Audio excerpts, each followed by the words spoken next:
Okay, here's another League of Legends game coming your way, this time with Warwick in the jungle. And I am doing post-commentary here, so I already know how everything's going to play out in advance, which will come in handy for explaining the lane matchups, because it's a little weird. So, going right into that, we have Caitlyn partnered with Janna bot against Draven and Gangplank. We have Jax top against Kalista, Ziggs mid against Yasuo, and I'm Warwick in the jungle against Jarvan IV.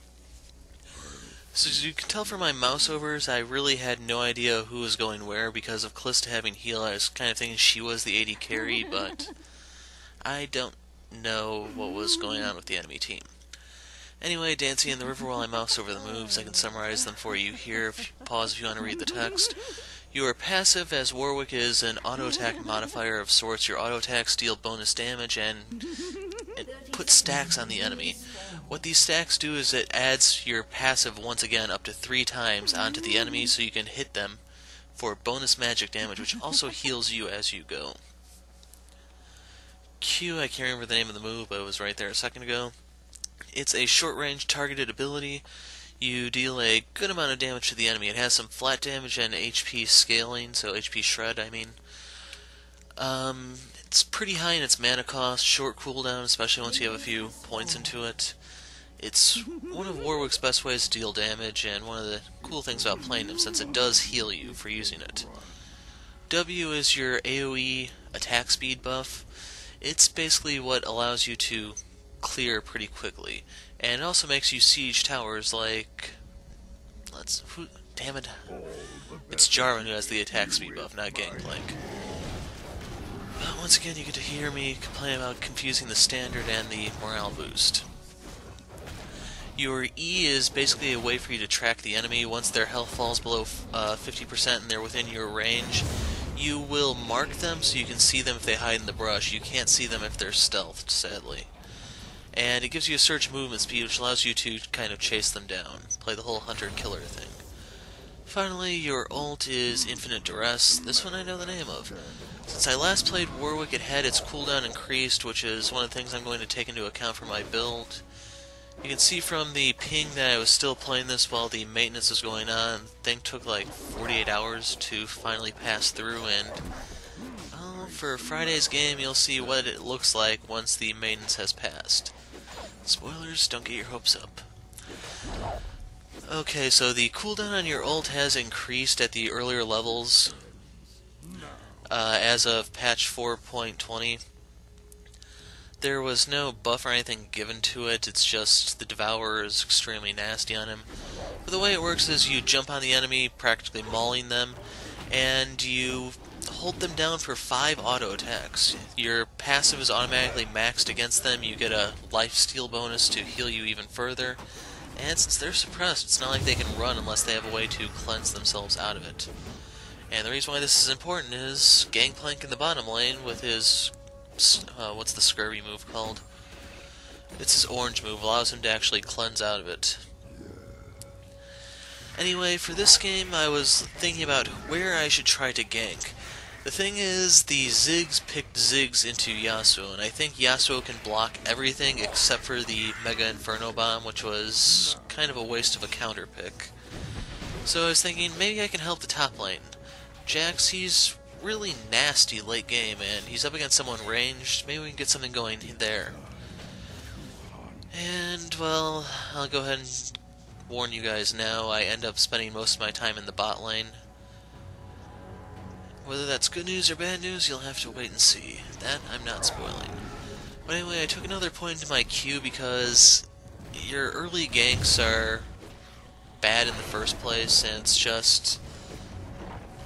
your normal junglers aren't really ganking that early anymore, so you don't necessarily need to be out for a counter gank in most cases.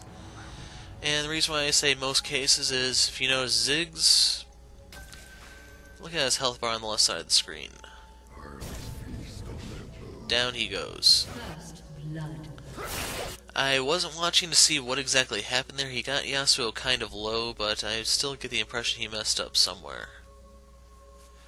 I don't know if he had his trinket down, but he could have done something to at least get him a little bit of vision, I guess. And even though I dropped that ward, Jax was slow on the uptake, and as a result, flag and drag, red buffs procced. Caitlyn does pick off GP, but Jax, he's gonna die to red buff. Good news is, Kalista did not get an assist off of that. That's key to how this lane is actually gonna play out. Anyway, Ziggs went ahead and picked up a pink ward, so even though he may not know about counter picks, he at least knows the importance of being able to see crap. As for this game, I mentioned in I think it was the Amumu video, that I wanted to get a game of the Devourer before it was nerfed. And this is that game. For Warwick, I want to get the Skirmisher Saber and then combo that with Infinite Duress, Blade of the Ruined King, and just burst enemies down. So if you're not familiar with the Skirmisher Saber, it allows you to smite enemies, and your auto attacks, or really anything that procs on hit, will actually cause a bit of true damage to be added in. I can't remember how it scales. I think it just scales with level. But the key thing is, you can smite an enemy and then hit them with Infinite Duress, and then you will actually do a ton of true damage in addition to your magic damage from your passive, your physical damage since you are auto-attacking them, and then if you have red buff, or, well, just using red buff as an example, that's extra burn damage that would be inflicted. So we have enough to pick up the Skirmisher Saber. I have enough for one dagger, and I want boots so that I can actually move around the jungle a little bit more quickly. But I go ahead and get a pink ward so that I can try to contribute to our team's vision. I'm going to drop in my usual place, which I've been notified has actually started to make an appearance in LCS games, which means people are going to start catching on to my trick all too soon. Yep, heartbreaking, I know. But anyway, from the Skirmisher Saber, I want to get the Devourer immediately so I can start stacking it. If you're not aware, the way it works is that killing large jungle creep and enemy champions will give you stacks. The stacks end up increasing the magic damage on your autos. So the sooner you can get it, the better, just like with Feral Flare. But the nice thing about this compared to the Feral Flare is you don't have to put up with any sort of BS charge time, or however you should think about it, how you had to farm up to a certain limit before you could actually get your Feral Flare. And if you're wondering why I usually click the pink ward and then drop it, when I do that, that's usually because I don't have my fingers on the number keys, so I end up having to do it with the mouse instead. Some of you might be wondering, it's also okay if you have Smart Cast on your items. You can see right there, Kalista died to the tower, Jarvan met the business end of a lamppost. But I want to make sure that the cursor is green when I drop that, so that sitting in a brush it won't be seen to anyone passing by, and as a result it will live a little bit longer. Anyway, I've now reached level 6, so I can actually try to do a hard gank somewhere, and sadly the top lane just kind of melted. And it's a sign of things to come for Kalista. Anyway, I ended up using Smite here to try to clear it because I wasn't sure if I could get Yasuo. If I had to head to the bot lane, it's quite a long walk, so it will give me time for the Smite cooldown to come back up. As for this, I'm looking up the price of the Devourer enchantment because I don't actually have all of them memorized just yet. I think it's, regardless of what enchantment you're going for, you have to pay 1,500 gold.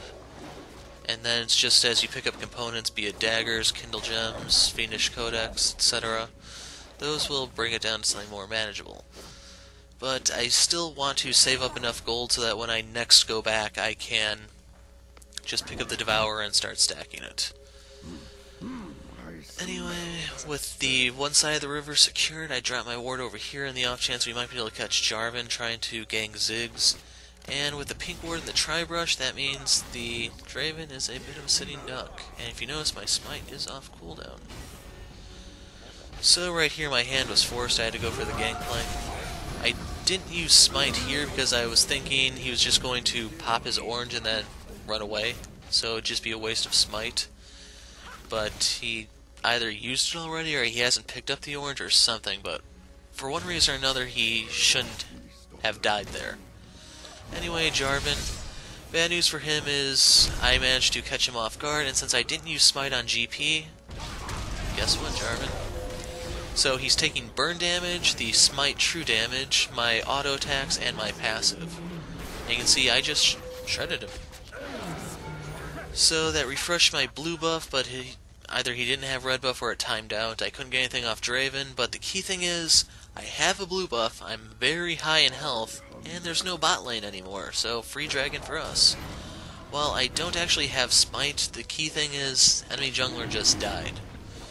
It's going to take him time to respawn and ultimately head out. I don't remember if he had boots offhand. He'd probably look back at his inventory when I was killing him to see. But I was pretty sure we had this pretty easily if the Kate actually contributed. As you can see, she did. But since I don't have Smite, she needs to deliver the coup de grace. So we can go ahead and pick up the Scuttle Crowd, which will give us even more vision here. And basically, Jarvan is kind of screwed in his options for trying to get through the river.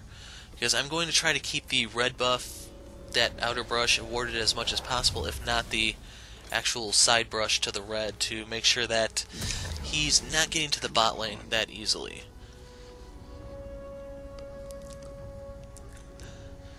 So, right there, Kalista and Jax died. And I looked at Kalista's inventory, and she has 3 Duran blades. That is a really bad sign, especially when you're behind. It's going to really delay her power spikes, and I'm going to assume it's probably someone who actually just bought her, and Kalista got through the pick and bans, and they figured, hey, I'll play the first game with her. And unfortunately, they ran into someone who actually knows how to play Jax. So Jax is making a big deal out of 15 minions dying to the turret, but the thing is, he has 2 freaking levels on her. So he has all the stats from the level up, the additional ranks in his moves, and then anything from runes and masteries, like right here I ulted Draven. I didn't want to smite him right away because I figured if I'm holding him down, Gangplank can't interrupt my ult, so Janna, Caitlyn, and I can just beat him down and I can save smite and maybe get Gangplank, but no, we weren't that lucky. So, lag spike, but I go ahead and siege the turret while they move forward. Kalista goes down, we get the tower, and it's just a bad game for the enemy. So we do a little bit of searching, and lo and behold, we found the prince. And he found, what the hell is Janna again? Some sort of wind sprite? I don't know. Key thing is, ace in the hole. Later, Jarvan. And the red buff that he just picked up is now on Kate. So you have the whole devastating part about how junglers, we kind of lag in levels, I've noticed, because we have to try to clear and stuff. Like right there I dropped the smite, and I was hoping the smite could kill, but apparently it can't. So I do a suicide to pick off Yasuo, and sadly, since I killed him before he killed me, he got the shutdown on me. But as I was saying, since the junglers seem to be lagging behind in level a bit... Yeah. Okay, what... Right there when I picked up the Cutlass, I was a little confused. What I like to do, as of the cooldown increase, is pick up the Glacial Shroud right away, because it gives you mana, armor, 10% CDR, the 10% CDR being the key thing there. Means more ults, and more ults could mean more potential kills. Right here I'm showing the mouse over for the Devourer. You can see I have 7 stacks on it so far. You get 2 stacks from killing a champion, and then 1 per large jungle creep. I smell the stench. Ziggs is asking for assistance, but I don't really think there's much I can do to help him. He has wave clear, and I can only really do stuff if the enemy's actually on the tower. I wasn't really expecting to be making any plays here, so I went ahead and just smited the blue buff. That way I didn't have to worry about anyone swinging down and trying to poach it, but we do lose mid in the end.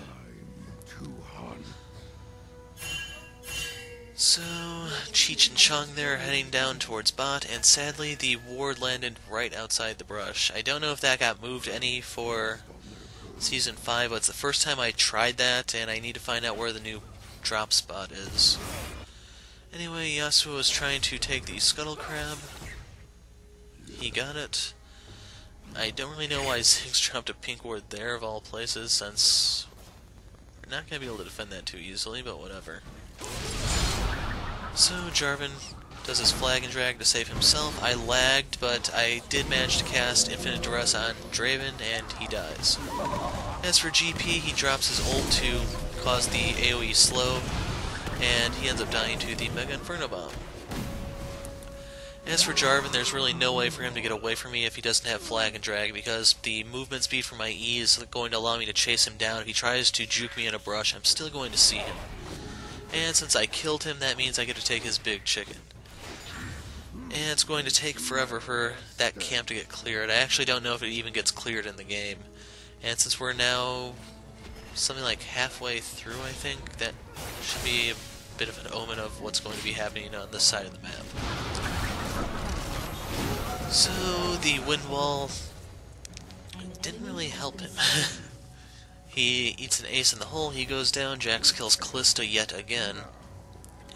And the key thing is, since he's winning that lane on his own, we just need to generate pressure elsewhere on the map to keep Jarvan away from there, and he'll just continue snowballing.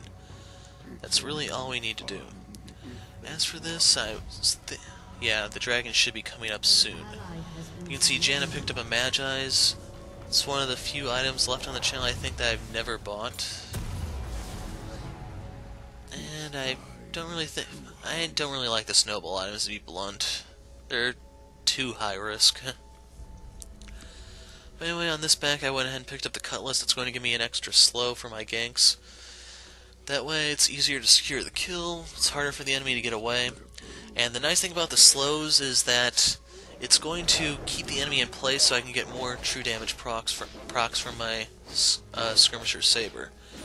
As for right here, I want to save Smite in case we need it for the Dragon Pit. And I think the enemy just picked it up. I think they did get one of the dragons, I'm not sure. Nope. Okay, so you can see my pink ward is still there. Ziggs goes down. And yeah, this is the one that they're gonna get. So I aggro the dragon and then I leave. So the dragon is actually gonna sit there and shoot them. Sadly, due to the lag, I'm not actually going to be able to do a smite steal. I needed to actually get closer sooner, and as a result I couldn't force their CC out ahead of time, and that's just how it all played out. As for this, Janna saves Janna failed to save Caitlyn, but I managed to pick up a double kill, but with all 5 of the enemy here, it's not like I was actually going to survive that. Key thing is, we managed to go 2 for 2, and then Jax shows up. I think we're going to lose Janna here, but Jax should be able to kill at least 2 of them. And I'm not actually exaggerating about the 2 of them, as you can see. If you didn't notice, he has my red buff. Since I've been on the bottom side of the map, it's not like I could actually go up there and get it, so he just went ahead, grabbed it, and figured, hey, I'm going to go rain on these guys' parade. So, the red buff came in handy for sealing Callista's fate, and you can see in the end it was a 3 for 4. And to make things worse, 2 of those kills went to Jax. Not a good sign for the enemy by any means. And Caitlyn's complaining about losing her perfect game. And there it goes. Jax managed to get the last one. And I guess Jarvan got the kill on all 3 of us because there was a shutdown on him. So hey, more money for Jax. Watch him snowball even more out of control. You can see he already has his Trinity Force, so that's money towards his Blade the Rune King unless he wants to go straight up tanky. Don't know if you noticed about the enemy team, but they're all AD. Actually, I don't know enough about Callista to know if she's all AD, but she's auto-attacking, so we're going to be stacking armor. Which also brings back the point of the Glacial Shroud, which is ultimately going to become a Frozen Heart to deal with all of their auto-attacks. As for the boots, you can see Ninja Tabby because physical damage. So I don't actually get the Spirit Visage here, which has the downside of not giving me 10% CDR, but on the other hand, I don't actually need the healing too much, so I could just look for a different CDR item, worst come to worse. The 20%, sure, it's nice, but compared to what I could gain from other things, it's not worth it. Anyway, I pinged the blue buff because I'm at the point where I shouldn't really need it anymore, and I wanted to give it to Ziggs, and we have a skirmish brewing here. So Callista eats a Piltover Peacemaker and goes down. Jarvan was trying to come from behind, I wasn't watching him. As a result, Jax goes over there, and I'm just running interference here. It's great if Jax gets the kill, it helps the team, especially our late game power considerably, and I just need to stand guard. Sadly, Jarvan realized that there's an angry werewolf waiting on the other side of that wall, and he decides to take his chances running towards our base. So Jax is on the hunt. I don't remember how that plays out, but I figure, hey, everyone's elsewhere, I'm gonna push this into the tower. But lo and behold, the samurai shows up. As for my team, they're eating a Gangplank ult at the moment, and as soon as Draven sees me coming, he just takes off. About damn time I get some respect. But if he didn't run, I would have just smited and ulted him, and probably would have killed him. You can see from Jax, he has his Bilgewater Cutlass and a dagger now. Picks off Jarvan.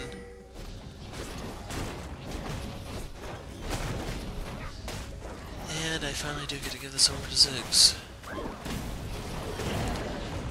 One thing to keep in mind now when you're trying to pass buffs is that the jungle items actually do damage over time. So if you try to cut it too close, there is a chance that the residual damage from your jungle item could kill the creep.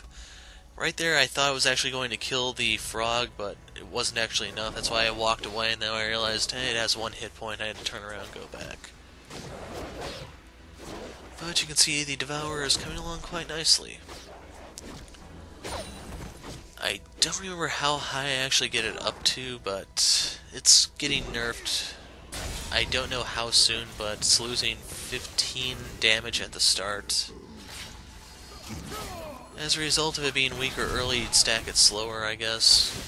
Something along those lines are what's going through Riot's head inside. Anyway, the wind wall is keeping the reinforcements away from Jax. I went ahead and did the smite ult on Draven, and right here we are just tearing Gangplank apart. I had to burn my flash to secure that. Jarvan's on me, but it's not a fight he can win, and he realizes that.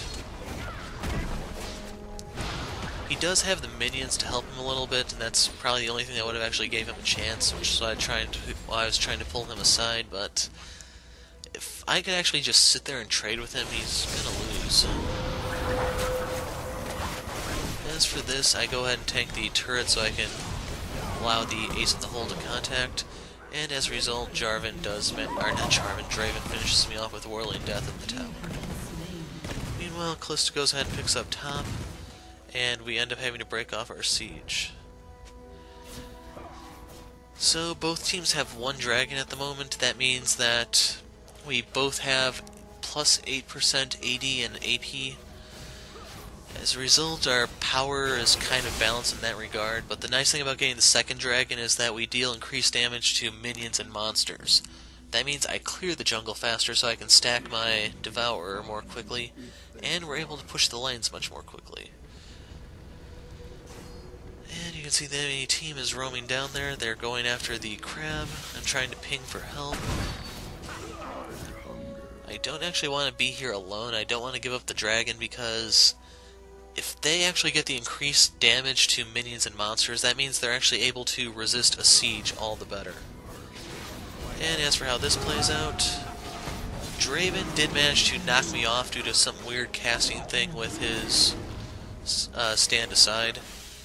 And in the end, they are free to get the dragon because my team felt there were more important objectives, I don't know what, on the map.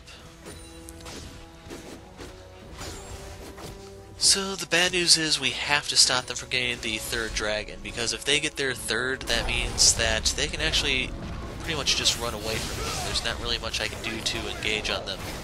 So the wind wall right there kept Kate at bay.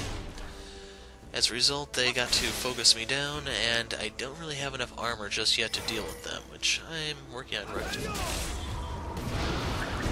But once my team shows up, you can see Jarvan has to flash, Yasuo doesn't quite make it to the wall, and there's 4 of us here when the dragon is already dead. They waited way too long on that one. So you can see right there, Callista is using her increased damage to the minions to just shove that in all the more quickly.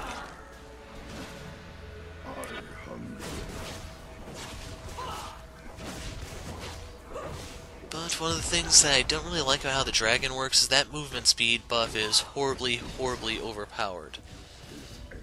There are so many, you had enough of an issue with mobility creep in the game in the first place that certain guys could pretty much never reach whoever they were trying to kill. And I already tried playing one Poppy game, and once the enemy team got the 3rd dragon, since our Gragas didn't know a damn thing about objective control. If you're wondering, it was Poppy top.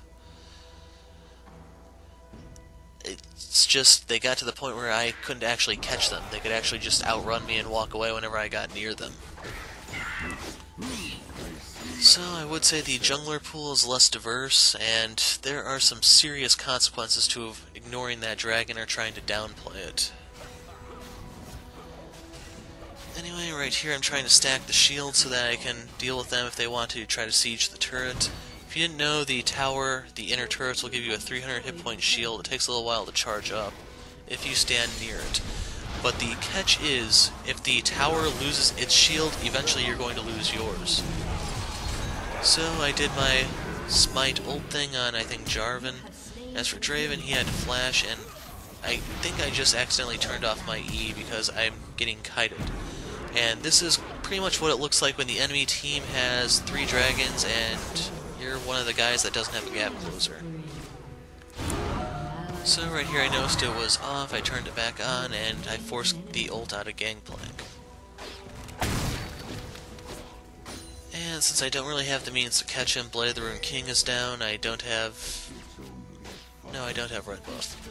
So regardless of how I try to get near him, I actually can't do anything. But I can go ahead and pop my W to give Kate a attack speed buff, and down goes the inhibitor turret.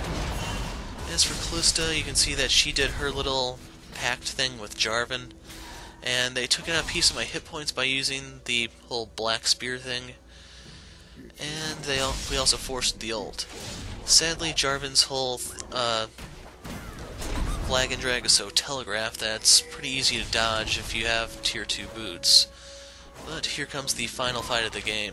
I'm going to do a suicide on Draven to force as much out of the enemy as possible, and now my team is able to just go in there and clean up. So once again, the wind wall kind of screws over Jax, but there's Whirling Death. And come on, guys. There's the ace in the hole. So with that, Draven is down. And now I can actually start picking up some armor items. Like right here, I think the Thorn Mail would be the way to go because it will allow me to deal with Callista and Draven. And now for the lag, you could actually see how that fight played out. Jax picks off Callista and Yasuo, Jarvan, and they surrender before he can get Gangplank, I believe. So, Devourer, pretty OP. So close, Ziggs, so close. So, now I just need to get Juggernaut and Warrior. Something to look forward to in future games, I guess. Anyway, thoughts and observations go in the description. I'm the Hero of Light. Thanks for watching, and goodbye.